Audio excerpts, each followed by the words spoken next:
L'Inde et la Russie renforcent leurs liens. Vladimir Poutine est en visite en Inde. Il s'est entretenu avec le Premier ministre Narendra Modi. Objectif pour Moscou, augmenter ses ventes de pétrole et d'armes malgré les pressions américaines exercées sur New Delhi. Sophie Goldstein. 2 jours de visite en Inde pour Vladimir Poutine. Un des rares déplacements du dirigeant russe à l'étranger cette année, après la Chine en septembre. À New Delhi non plus, pas de risque pour lui d'être arrêté en vertu du mandat lancé par la Cour pénale internationale. L'Inde, partenaire stratégique historique de la Russie, est son 4e partenaire commercial et surtout l'un des plus gros importateurs de pétrole russe, aujourd'hui sous pression américaine. Nous sommes prêts à poursuivre les livraisons de pétrole à l'économie indienne, sans interruption.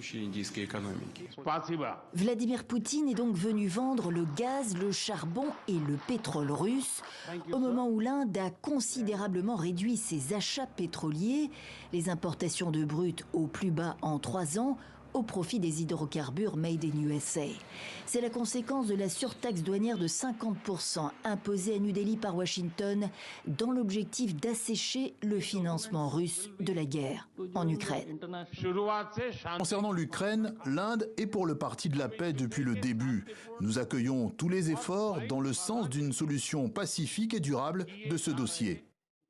Cette distanciation prudente de l'Inde, qui n'a jamais par ailleurs ouvertement condamné l'invasion de l'Ukraine, n'est pas ce qu'aurait souhaité Moscou.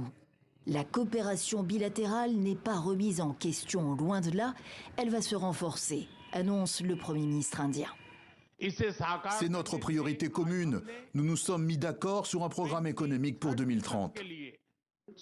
Les 2 pays travaillent à un accord de libre-échange. L'Inde veut diversifier et équilibrer ses échanges, ajoute Narendra Modi. Poursuite de la coopération dans le nucléaire civil et dans le secteur de la défense également. New Delhi s'est récemment tourné vers la France, mais la Russie reste un de ses premiers fournisseurs en équipement militaire.